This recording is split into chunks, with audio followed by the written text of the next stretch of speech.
That song. So good. I was resisting the Dua Lipa train. I don't know why, but that, like, her amazing dance album from 2020, I just sort of kind of overlooked it. And then this song came out and I went back and I'm just like, oh.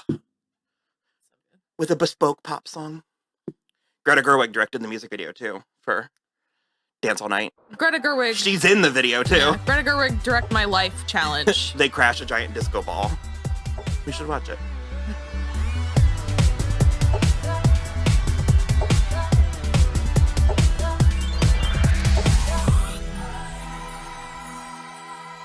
Hello, everybody. I'm Will. And I'm Kristen. And this is So I'm Watching This Show, your new favorite pop culture talk show YouTube channel where we talk about movies, TV, music, and more. And as always, this is a spoiler show, so you have been warned. On today's episode, we are going to talk about Barbie.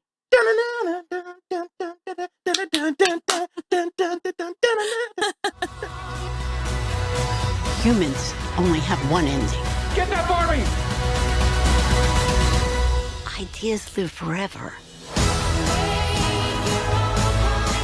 I love that the clap was like a scene change sting throughout the movie. That double clap was in it so much. I love a double clap. It was the amount so of times that I'm in the shower. I'm coming at this with a similar energy that I came. It's giving me a similar thing that Jennifer's Body gave me. Okay. Where I saw it and I liked it, but I'm sort of like, this wasn't exactly what I was anticipating. Yeah. So I'm not sure what it means to me in the grand scheme of things. I'm gonna have to watch it 3 or 4 more times. I'm sure it's good. I know it's good because I liked it and I didn't want it to end. Yeah. But I was also just sort of like, it's happening. It's happening. Yeah. I kind of can't believe we have it. I know. That it exists. Did we all have a collective fever dream last night? Like, it was so good and so exactly what it should be. And that it's working. And it works. I'm used to getting what I want somewhat.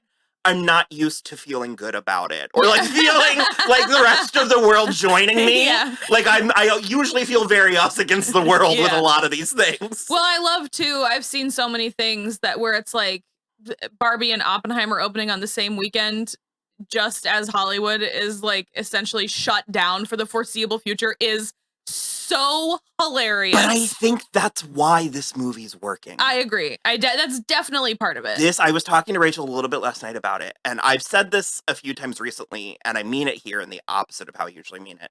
But I was like, this for me felt like a 90s movie. Oh, yeah. In the good ways. Yeah. One of my favorite things, and it was all over in the 90s, is just gentle magic. Yeah. Just light magic. Well, also, not to cut you off completely, but like this movie only cost $100 million. That's like not so manageable. That's not that much anymore. I mean, that's a lot of money. That definitely is. But what's the last movie we saw that wasn't between $250 and $350 million? Like, yeah. And it also, like, I just feel like half of that was salary, and then half of the remaining half was pink paint. Like, I don't know. Is the movie good? Yes. Yes. Is it a kid's movie? Not necessarily. I lump this in easily with like Toy Story 3 and 4. Sure. Where I think it is largely child accessible. Yeah. But it is more so it's for millennials. But kids can watch this. I think so. Yeah. And the issue is, and you're just going to go right into the gender psychology of everything, is that there's a sort of unspoken but inherent maturity to Barbie. Yeah. Because she was launched as a teenage model, and it's usually girls playing with her. So it's sort of girls preparing for the next step in life. Okay. In a way that so many boys' toys are about like placating boys or also sort of like containing them. Or to go back to the actual Barbie metaphor, they are like jobs, like, you know, like cars and trucks and like Bob the Builder and stuff like that. And then Barbie has all these careers too. And it's like, you don't have the lock on that, boys. But there's just like, there is there is something like an innate sexuality to Barbie, as evidenced by, you know, the Aqua song, which does make its way into the movie. I'm very pleased with that as a feature. Yeah, it was sampled by Nicki Minaj, but it like that whole thing. Because I remember, you know, Aqua Barbie girl in the 90s, Mattel was mad about the implications and all of that, but it's like it is a doll that famously you take the clothes off. Yeah. You know what I mean? Yeah. So there is sort of it captures that what's in the box part of imagination in a way that, you know, and again, I'm sure there are male counterparts too, but there's just something about Barbie. It's also the way in which she has over time represented both the institution and being outside. Like, she's an insider and an outsider. Yeah. And the timing of this movie specifically is so interesting because we have Margot Robbie as stereotypical Barbie. Which they say in the movie. Yeah. She is what you would think, and she is classically, traditionally, conventionally beautiful. Oh wait, haven't you heard? She's just mid without makeup on. No, we're not. That's not a thing. That's on my shit list. I hate sure, but I hate mid more than I hate cringe. Well, like, sure, yeah. That's the thing with slang is it's like I don't ever want to fight the young people. I don't ever want to fight the passage of time. But also, it's like you just created a new word for a very common feeling, and you're acting like you've brought something to the table. Sure. And it's like, no, you're just calling something we all feel a slightly different thing. The part for me was that, like, as if Margot Robbie isn't a 10 across the board. Like, but that was something that I was really fascinated about with this movie, is it's sort of like taking back power from the man from inside the machine. Yeah, sure. And that's something that I find very fascinating. And I think that it's probably best for kind of 10, 11, 12. I think that age range. There is Barbie has an existential crisis in the movie, and that's sort of a large part about the movie. So it's like if your child isn't prepared for a conversation any confrontation of reality or any sort of contemplation and confrontation of ugliness. Well, I also kind of think that anyone younger, like kids younger than that, are not gonna even like take that on board. I felt we mentioned this last night, but I feel like there was another comparison for me with this is the Brady Bunch movie. Yeah. Which I think the Brady Bunch movie is more risque than this. Sure, but let's say the Brady Bunch movie walked so Barbie could run. Let's say that. But it's like, I remember both Brady Bunch movie and Clueless. I was just a hair too young. Me too. And I think we were 10. I was, and it put me off. It kind of more scared me than it did. Like, I wasn't prepared to confront the ugliness of reality. So if I were 10, the scene where they go to the real world, which I don't think is a spoiler, that would upset me. I wouldn't be prepared to see Barbie feel uneasy. Sure. And her unease is immediate. It's stunning. Immediate. It's stunning. Yeah. She has this sort of abstract sense of danger. Yeah. And she doesn't know what to do with it. And Ken is not clocking it at all. And the amount of, like, just solid, subtle acting that Margot does, it's not a flashy performance from her, considering that she's in head to toe neon pink most of the entire movie. I do want to give, because obviously this movie is like a very like rah girl power, like, you know, don't let him take your wind kind of stuff. But also I can't talk enough about Ryan Gosling's performance.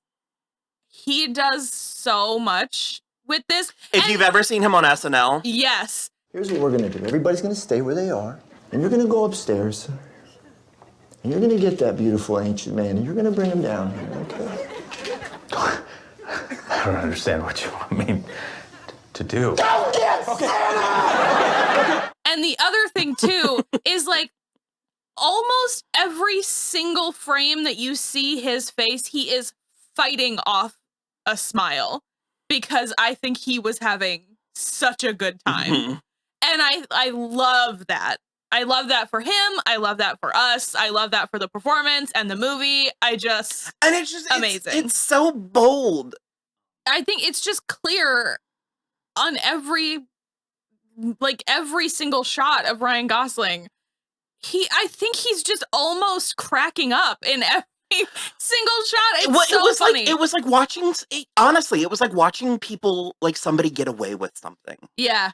Like at any moment, I feel like they were afraid the floor was going to fall out from under them. And so they were like they were having fun, but they were also like, I can't believe that we're getting to do this. Yeah. And there's something about the timing with this like bullshit with the SAG strike, because we are 1000% on. You should have had a SAG's title card. Yeah. We also we donated to the Entertainment Community Fund. We'll put a link in the description if you want to donate as well. It's just to help the actors and the writers pay their bills while they're out of work. But we've been talking, and it's like Hollywood is in shambles. Is in utter shambles right now. To shreds, you say. And to have something like this manage to skirt by, because so far it's a bit. Yeah. I'm a little bit shocked.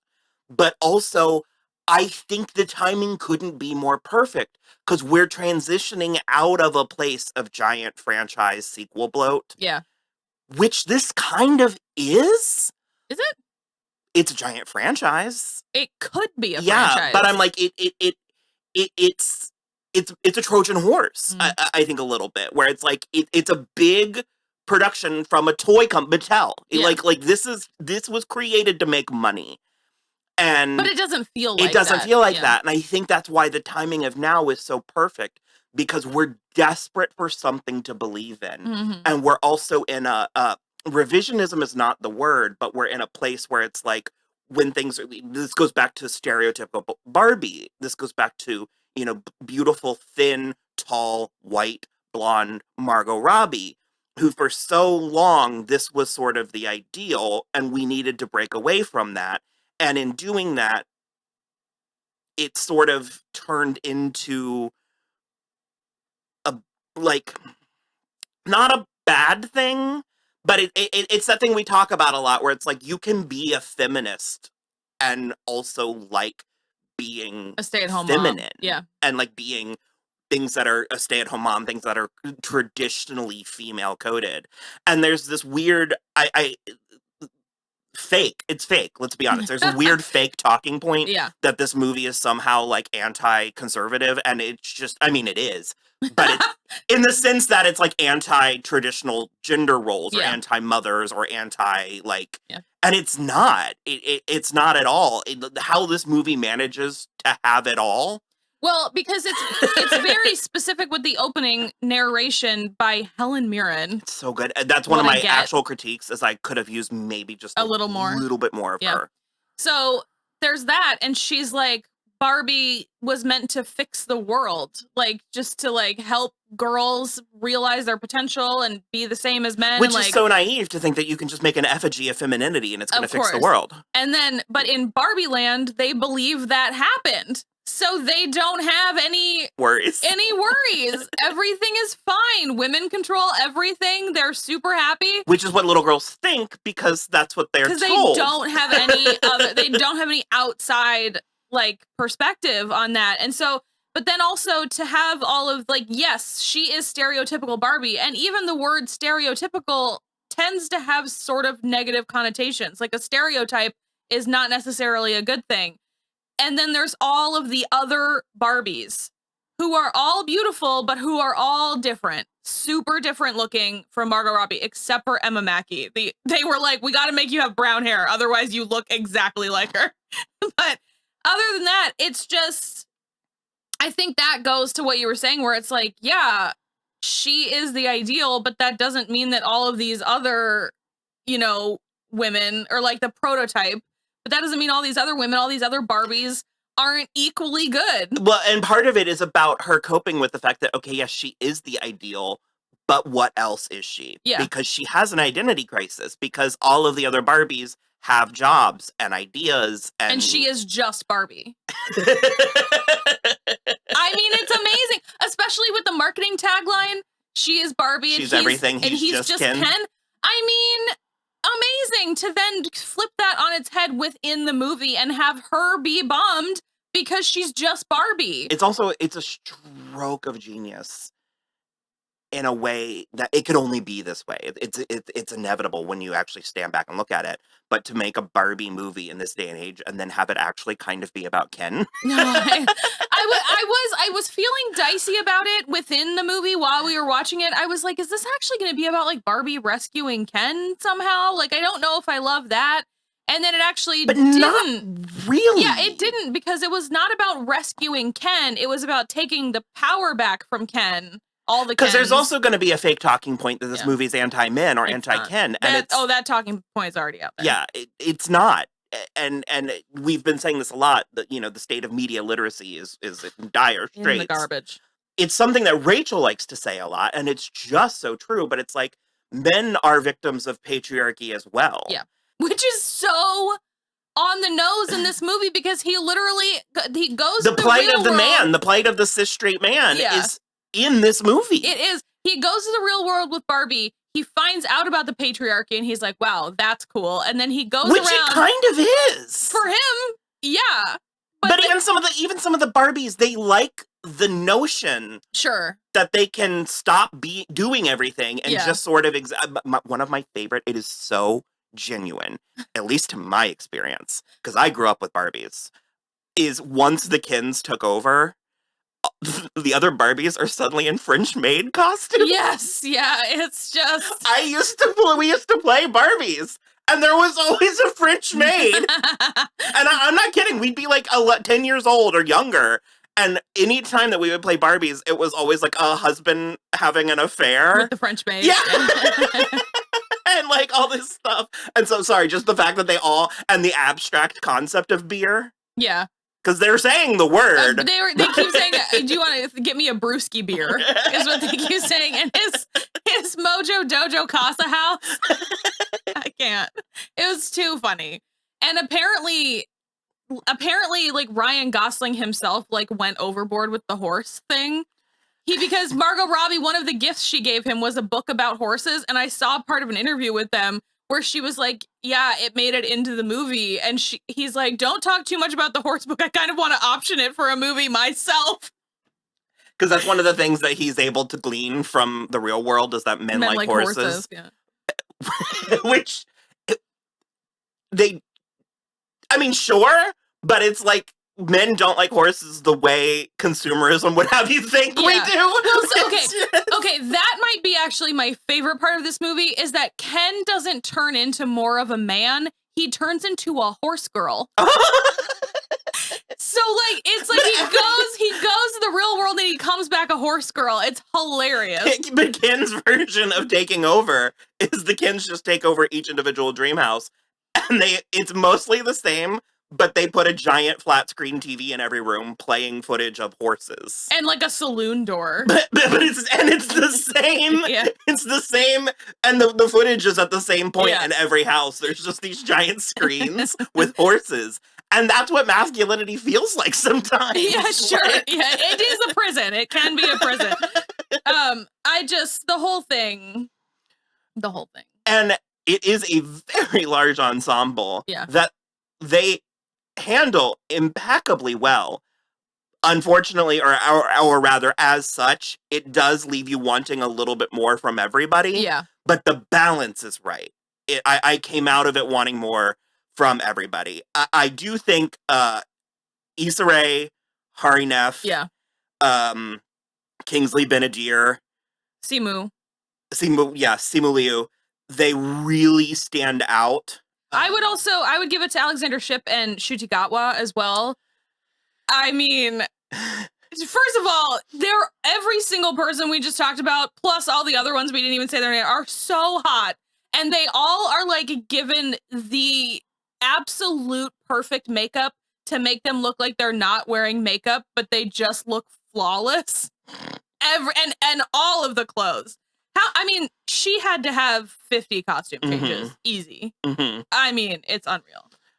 And we do have, I was a little bit surprised, but we have Dua Lipa as Mermaid Barbie. A handful of times. Yeah, she has 5 costumes. Yeah. 5 different mermaid looks. maybe 4. I might be thinking of. There's a John Cena cameo. Oh that's my gosh. pretty good. Yeah.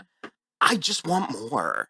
Yeah. And it's like, we actually spend a great deal of time in Barbie Land. Mm-hmm. I was afraid we weren't. Oh, yeah. Like, I was afraid more of the movie was going to be about the real world. Sure. And there's not. Like, they leave Barbie Land, go to the real world, and then they go back to Barbie Land. Yeah. like almost immediately. Yeah. And I love that. Just sort of getting to see this world created that I remember, from childhood, but commercials and all that, getting to see it created in big scale. And they do that thing. I don't know if they were like intentionally tilt shifting or if it's a digital effect or a special effect or it doesn't need to.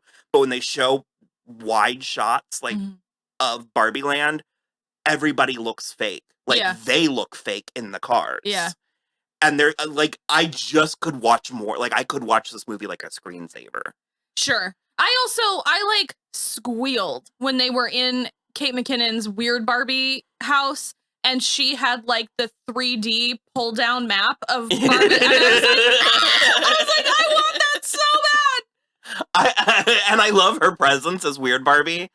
That she's sort of like an oracle. Yeah, that she's in Barbie Land, but not fully. Removed, yeah. And that she has the concept of sex because she wants to see what his fleshy mound looks like or something. I wonder what flesh color molding he has down there.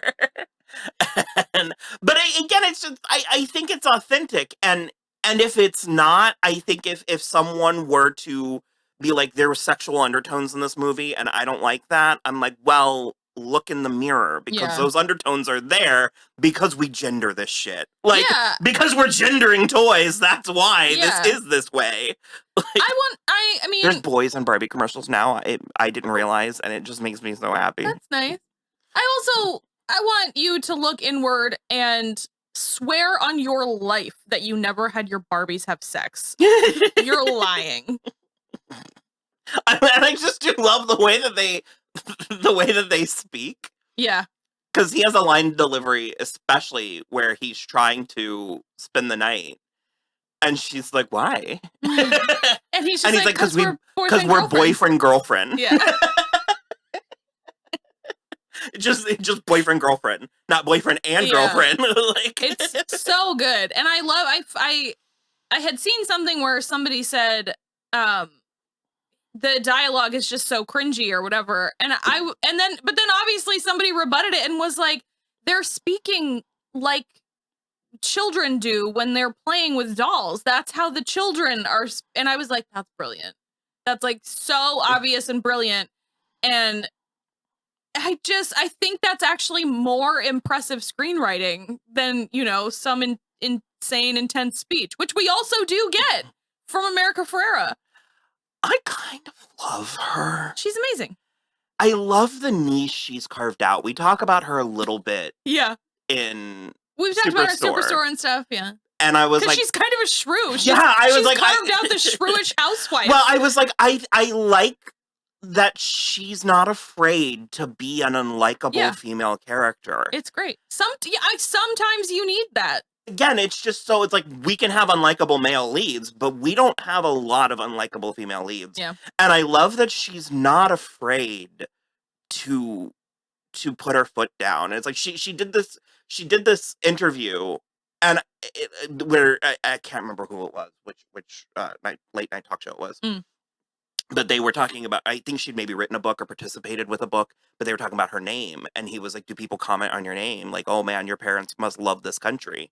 And she's like, yeah, that's the interesting thing about my name. She was like, I'm named after one of 2 continents. 2 Americas, yeah. She was like, this word does not belong to the States in the way that people think it does. Yeah, she's from Honduras. And I had just genuinely never pondered that. Yeah. And it's just one of those moments where you're sort of like confronted with your own ignorance. And and I think that it's interesting that her life's that's a little bit part of her, because I mean she Sisterhood of Traveling Pants, Ugly Betty, like she's done roles. This is present in her career. Yeah, this theme, and then her presence in this movie, it just fits in so well with this movie, but also who she is as a talent. And she looks so good. She looks fantastic. And I love that she got that monologue and not Margot. Oh, yeah. Well, Margot, like, Barbie would have no concept for that. Well, and Barbie's, like, flatlining at that point. Like, she's gone full-blown Rapunzel. Oh, funny. Rapunzel face down like, in the field. Yeah. She literally does flop over face down on the AstroTurf, the grass. This felt like old Hollywood at so many different places. Like, it felt like an old Hollywood movie at so many different places. And all of the homages, because there's, like, obvious stuff, like, Wizard of Oz. The 2001 and, like, A Space Odyssey. Peter Pan is all over this, but even just like her going from the roof down to the floor and she does the Marilyn Monroe and she walks on water. Well, because it's not real water, but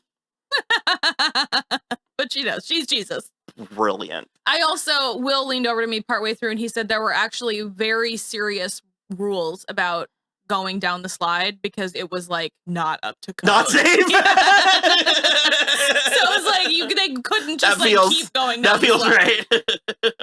I feel like we do need to talk a little bit more about the real world. I do love the representation of Mattel. Mm-hmm. I love how much of this movie is abstract concepts of a company. It's very funny. And the way that Mattel as a corporation looks.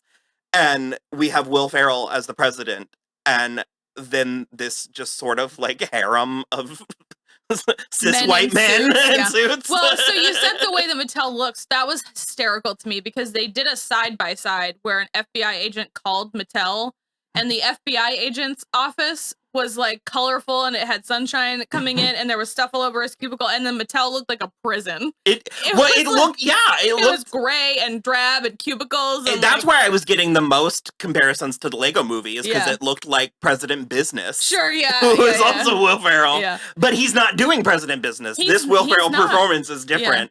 Yeah. And I like that Mattel is an antagonist but not a villain. Sure. They're not like bad, but they're not trying to be good either. Well, he just seems sort of like an idiot and out of touch. He just he's just out of touch, and I don't know. I there's also this just truly beautiful two scenes character. Rhea Perlman is in this movie, and I remember seeing that and thinking.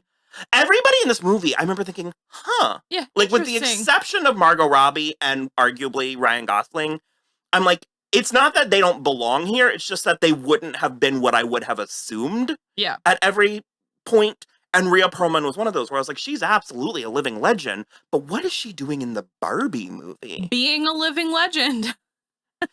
Was she's the ghost of Ruth Handler? She seems to be real enough. Well, they make a comment that her ghost has an office on the 14th floor. Okay, yeah, but that implies that Will Ferrell has also interacted with her. So, yeah, I mean, I guess. But she's just this Glinda character that sort of comes in, and she never. And this is so crucial. So she's not like Glinda. Well, I'm mixing my metaphors. She is like Glinda. She doesn't come in and just wave her wand and fix things. Yeah. She gives Barbie the perspective she needs in order to make a informed decision. Yeah. Because this is inherently gendered, it's sort of like a female counterpart to the King's Cross station. Like, in a way that Harry Potter is just so much more boy. Yeah. Boy-coded. Yeah. This is a more girl-coded version of that. And and that is another thing that I think is fascinating about this movie and about the experience of watching this movie is to compare this to Transformers or Harry Potter or something that's a bit more boy-coded. That is so mainstream and accessible. Where this, considering that if you had to make a list of girl toys, arguably Barbie is going to be at the top of the list, if not top 5. And what do men actually know about Barbie? Very little. There is a behind the curtain. Yeah. And that's so wild to think that unless they have older sisters. Sure, but even then, it's like that the single most prominent childhood toy for women is kind of shrouded kept behind a veil of secrecy. Yeah. And I just genuinely think we've made comments that the people that need to see this movie aren't going to be the ones that see it. Yeah. I think there's going to be a lot of people that need to see this movie that do see it, Sure. and I think there's going to be a lot of people that come away. Yeah. My husband liked it. Well, it's a good movie. It's a great movie. It's a great movie, and I bow down to Greta Gerwig, our new overlord. And Noah Baumbach. No, just Greta Gerwig.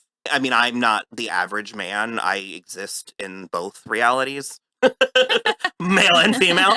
But I don't think that this movie is isolating. No, I don't Like, think so. I think a lot of men, it's so annoying. We have to do it every 10 years. We have to do it with Bridesmaids. We have to do it with Mean Girls. We have to do Do it, you think a mainly female movie can open the weekend? or can even interest men? And it's like, sure. If you're not a total Neanderthal, then yeah, for sure. I do like Noah Baumbach, but I like Greta Gerwig more. Oh, sure. But my point is that I think that instinct, I liked how it is. I like what happened. Another thing I was going to compare this to is The Good Place. Sure. Yep. Very The Good Place. I'll give you that. Especially the end. Mm-hmm. That is, I mean, we said spoiler show. That's a real big.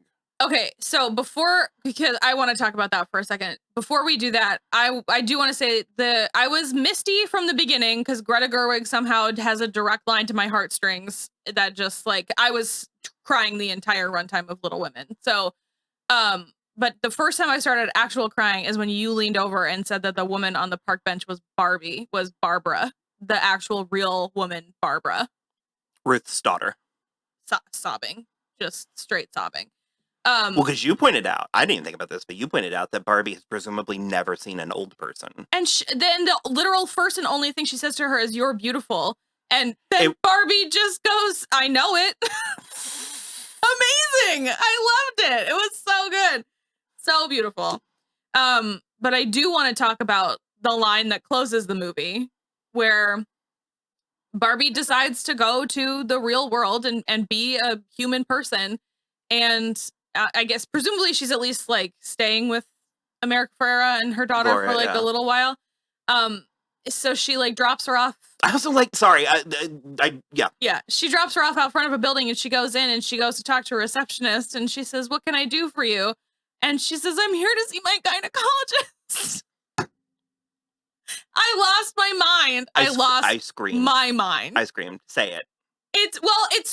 She's never had genitals before, so that's hilarious. She's also so stoked she has genitals now, so she's excited to be at the gynecologist.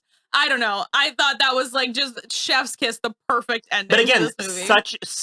such an in and out common everyday part of your life that men have so abstract of a concept. I saw a TikTok the other day where a girl was walking around to all her male coworkers asking them what happens. What is a pap smear?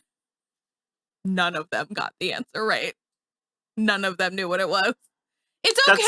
Mammogram is the boob. Yeah. Pap smear, it's cancer? They're checking. Smear. Are you gonna? You're gonna call that? It checks for cervical cancer. They take a swab of the inside of your cervix and they check it for abnormal cells for cervical cancer. But none of them, they were like, "It's for STDs, right?" And it's like, no, dude. No, there was a point where it was me and you and Brittany, and we were like 22 or 23 years old, and we were just hanging out, and I started asking you guys, like, female health questions. Yeah. And you were like, "You don't want to know this." And I was like, "I really do." It's hellish. No, but it's like, we don't actually, I was like, "So what specifically is happening? What is that like?" And it's just, it's bad. My point is, I know that, but my point is that it's like, again, we as a society keep it so shrouded in mystery. Yeah. And I just don't think it needs to be that way. Ken's job is beach. Oh God, that was the whole beach off. It's part 2, which was in the trailers, but it was just so funny. I also loved America Ferrera. I was gonna say, that's why I started to say is I like that it's weirdly, speaking of how the movie's for us, that it's about Gloria. Yeah. Like her daughter, who is the more traditional Barbie age, is sort of just along for the ride. And also, I do love that the movie commented on how like how terrible tween girls are. Yeah. Like Barbie's like She really was. and they are not impressed. Not impressed at all. And that's also, part that got me emotionally was sort of like Gloria's lost girlhood, like where she was trying so hard to, and not even her lost girlhood, but what she perceived as her daughter's lost girlhood, where she like couldn't connect with her daughter. So instead of like continuing to try and getting brushed off, she was connecting with the last thing that they connected over, which was this Barbie, and drawing, like making her own drawings and about Barbie and everything. I mean, it just was like really lovely. And I think that's somewhere that America Ferrera shines too, is sort of a melancholy She's feeling. a very thoughtful artist. She is. Yeah. She's very good. She brings depth. She brings thought to things. Yeah. I loved her husband too, that we see twice. He's the wife She's trying to learn Duolingo. Spanish. But it's like it's like the wife by the telephone. We Yeah. just cut away to him like twice. Yeah, it's very funny. I didn't mention Nicola Coughlan. Ugh. Did Rachel say she was Sparkle Eyes Barbie? Yeah. Well, she was a diplomat. I know that because she was in the pink house. Yeah. Well, so she wasn't in the movie. She was a diplomat, but then on one of the red carpets, she dressed up. It was inspired by Sparkle Eyes Barbie. I don't know if it was in the movie. I think in the movie she was wearing it could a similar. Be, yeah. But her also this press tour. I feel like papers are going to be written about this press tour. The timing is right. Exquisite. It was the right people. Yeah. This is such an example of the right people at the right time. Yeah. I don't know if I think Margot is going to get enough credit for what she does, because she's leading this movie. Mm-hmm. She's doing so much, and it's like it's the kind of Luke Skywalker syndrome where it's like the characters around her get a lot of the flashier material. Yeah, well, and I mean, the whole existential thing is sure. It's like pretty flashy. Yeah. I loved that there were 3 sex education alums in this movie, and because the third one was Roger Dinkins, the like assistant guy with Mattel.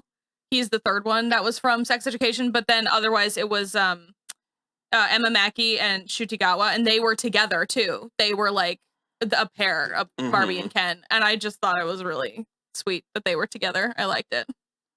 But we didn't talk about Emerald Fennell as Midge. I knew I was waiting. I knew I was waiting for something. I figured Midge and Alan were gonna just be glorified cameos. Midge is a little bit more than Alan. Alan's weirdly in the movie. He is, yeah. Michael Cera, he like sides with the Barbies early on. It's very funny. Also, I didn't know Midge and Alan were married. They weren't. They were. The trivia all says that they had like a wedding. They had to, because she was pregnant. They did like a pregnant Midge doll. Okay, I don't know the actual Barbie lore. The trivia says that they were married before the Midge pregnant Barbie came out. Maybe. Yeah. What I remember is the pregnant Midge came out and everybody freaked out because they thought Barbie was a teen pregnancy. And so they had to put a wedding ring on her and put a cardboard cutout of like Ken in the box. And like it was this whole thing. But I just sort of, because Midge is a little bit a literal and proverbial redheaded stepchild. Sure. And so I love that she's just sort of awkwardly, she's like a jump scare. She's just sort of off to this, because Will Ferrell literally is like, Midge. I thought we got rid of her. And there's so many visual instincts in this that were spot on. And the places where they were recreating things like replicas, like specific replicas, and then the places where they were invoking the feeling of things. Yeah. And that even goes with the press tour, because it's like very little of what Margot Robbie was wearing was an actual life-sized replica of this look. Day to Night Barbie was, but other than that, you're right.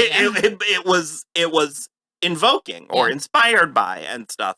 And I think that tone, the perfect tone, striking the perfect tone is a metaphor for this whole endeavor. Yeah. But it like allows it to be fresh and modern and real. But also kind of timeless. Because I think if they were just all replicas, it would feel too kitschy. It would Yeah. feel too costumey. And, I want to. Oh, also, Barbie knows the definition of fascism. I love that. Yeah, that was very funny. There are 2 needle drops in this movie that I was not expecting. The first of which was Closer to Fine by the Indigo Girls, and the second was Push by Matchbox 20, which plays an integral part in the end of this movie. And it is in my top 5 Matchbox 20 songs. We're convinced it was meant to be Wonderwall. Oh, yeah, for sure. And this was the correct choice to go with. I just think that the Gallaghers were not cool about it. And so they were like, I bet Rob Thomas will be cool about it. And he was. It's very, very funny. I loved how much of an ongoing joke the Closer to Fine was. It happens like 6 times, I think, like so many times. It's very funny. Okay. Well, I think that's the best we can manage right now. You will surely hear us comparing things to Barbie. Yeah, talk about this forever. again. I am so curious to see what a sequel or spinoff would be, because I truly believe they could do it. They could. However, I'm also at a point where I'm like, don't do it unless you can do it. Yeah, I feel like it would have to be Greta and Noah again. And I also feel like we'd sideline her. Or would it be about her like wanting to go back to Barbie Land if she can or something? Like, I honestly don't know. I would be curious. I don't want it if it's not Greta or a reasonable facsimile of her. Keep your dude mitts away from my Barbie movie. Well, before we go, I want to wish myself a happy birthday. Did you get yourself a present? Introduce you to Lighthawk. I got Will a present. This is my wolf, Lighthawk. I adopted him for the year. This is him. I'm pretty sure it's that one. He's grayer. Mm-hmm. Yeah. Spoiler alert, all wolves look the same. They do look a lot alike. He is a Mexican gray wolf. Gray wolf. Born on or around April 15th, 2015. Spent most of his young life roaming the vast terrain of the Apache Sitgreaves National Forest as a member of the Hawk's Nest Pack. But his life as a wild lobo came to a devastating end when he was removed from the wild in the fall of 2016 for attacking livestock. Lighthawk! I didn't read that before I gave it to you. The elusive male. He's elusive. He's an elusive. He's a real chanteuse. Elusive livestock attacker. The elusive male was then flown to the WCC in 2017 via a series of private flights. Taylor Swift over here. And introduced I feel like Lighthawk needs that money that I donated. Spacious enclosure where he now resides with F1505. Is this a fucking island? Jordan 2 Delta. Okay. Twist. Let's watch that tonight. The pair enjoyed months of newlywed bliss, but their honeymoon stage came to a close on April 30th, 2018, with the arrival of 3 pups, 2 males and 1 female. They also welcomed a litter of pups in April of 2019. Good Lord. Keep it in your pants, Lighthawk. Yeah, give F1505 a break. Okay, let me see if I can find her name. How exciting, it says. The family currently resides off exhibit, but can be viewed via live cam. Okay, F what? F1505. It says... Her name is Trumpet. Trumpet? Yeah. Womp womp, am I right? Trumpet. Lighthawk and Trumpet. Elusive, endangered, essential. But the shy male has experienced something only very few lobo. Yeah. So. He also got a toe. And this is his paw print. He came in and they put it in some ink. Yeah. And then he stepped right there. It's not at all That's a stamp. Definitely how big wolf feet are. That could be Ginger's foot. So, this Barbie is an essential part of the ecosystem and is heavily misunderstood by popular fiction. All right. that it? Sure. That's it for us. You should definitely go see Barbie. You should definitely also, if you go see Barbie, think about donating to the Entertainment Community Fund. Again, the link will be below, and let us know what you think. Like and subscribe. Dr. Jones is a better song than Barbie Girl. Okay. That's my Aqua song of choice. That's fine. Yeah, and we'll see you next time. Bye.